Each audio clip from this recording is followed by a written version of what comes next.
सतपाल जी बताइए, चलिए हम तो कोचिंग से इस बार ज्यादा जानना चाहते हैं। जी सर, हमारा बहुत अच्छा परफॉर्मेंस रहा एथलेटिक्स में और मैं अपना एक्सपीरियंस एक छोटा सा शेयर करता हूँ आपके साथ। सर मैं 2004 में अपना एजुकेशन पूरा करके एथलेटिक्स में ट्रेनिंग करना स्टार्ट किया, तो मुझे लगा मेरे स्टेडियम में कुछ दिव्यांग एथलीट आते थे, मैंने उनको ट्रेनिंग करना स्टार्ट किया तो मुझे ये लगा कि ये लोग ज़्यादा फोकस्ड होते हैं। मैंने इनके साथ काम करना स्टार्ट किया। 2004 में देवेंद्र झाझड़िया जी ने गोल्ड मेडल जीता था, लेकिन हिंदुस्तान में उनको इतना कोई जानता नहीं था। और आज हमने 2005 से स्टार्ट किया कोचिंग करना, आज सब दिव्यांग एथलीटों को जानते हैं।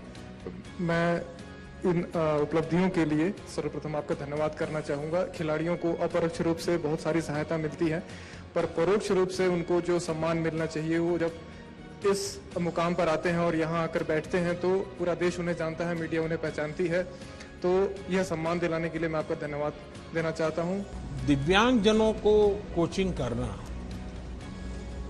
ये सिर्फ शारीरिक क्षमता से जुड़ा हुआ विषय नहीं है, सिर्फ खेल की टेक्निक से विषय से भी आगे आपको उसकी हर मन की रचना को आपको एड्रेस करना पड़ता है।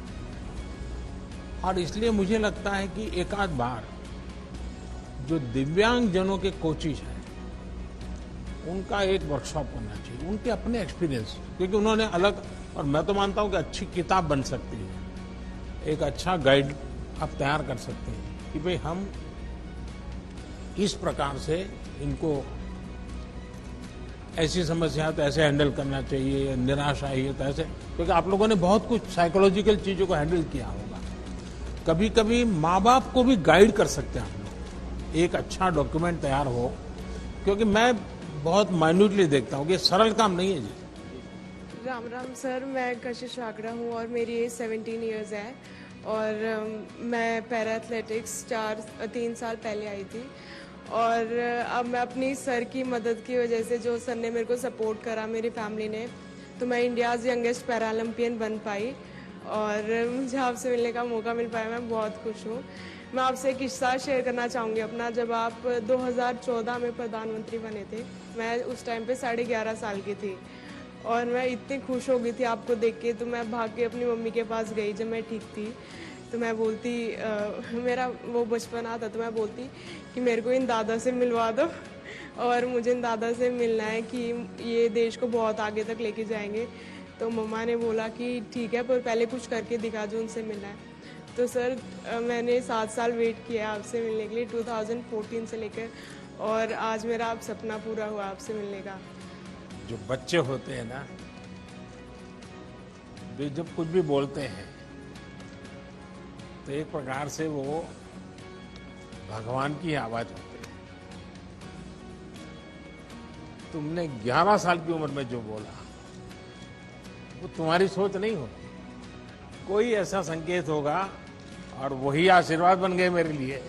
मेरा भी सपना है सर, मैं रियो में 6th रहा था, अब मैं 5th हूँ, तो कभी ना कभी मैं मेडल जीतूंगा और आपसे मेडल के साथ मिलूंगा, ये मेरा सपना है।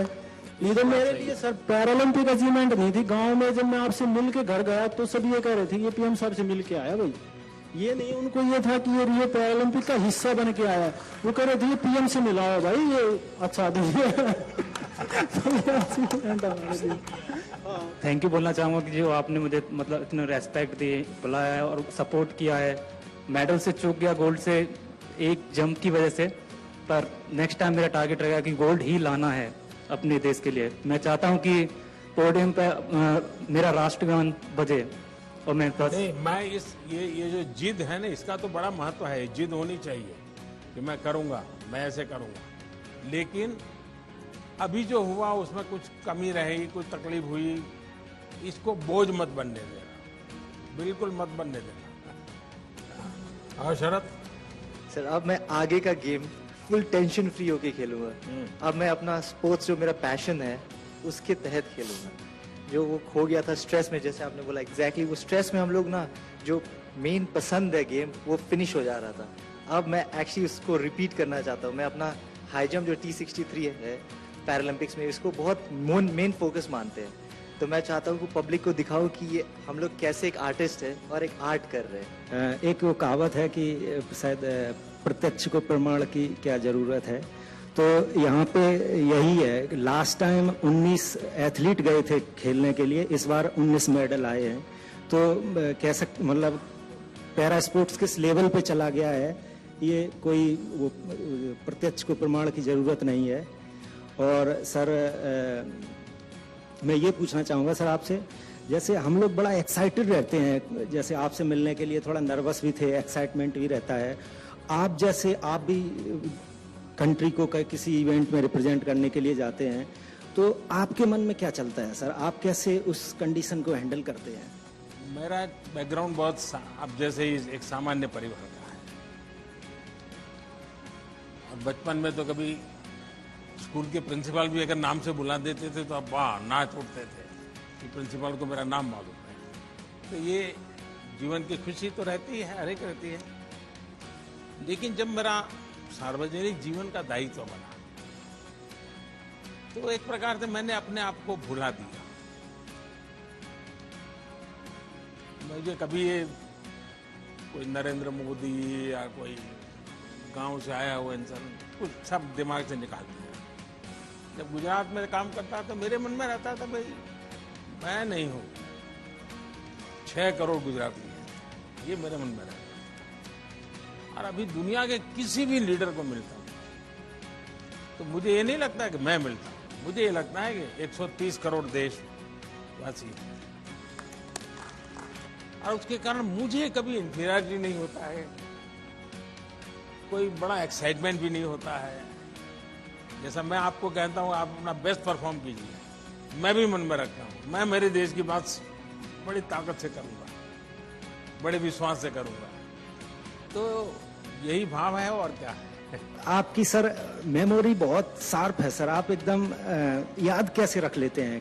जब आप इन्वॉल्व हो जाते हैं ना तो फिर आपको याद नहीं रखना पड़ता है। जैसे मैं देखता हूं आपके कई खिलाड़ी हैं जिनके पूरी परिवार से मैं जुड़ गया, परिवार के हर व्यक्ति से बात कर ली हूँ, उनके परिवारजनों के पीछे में पूछ लिया है, उनके प्योर परिवार के जीवन में कभी कोई बीमार हो गया ये हुआ, तो एक प्रकार से जिसको कहें अपनापन हो जाता है, उसका एक आनंद अलग होता है, फिर आपको याद नहीं रखना पड़ता है।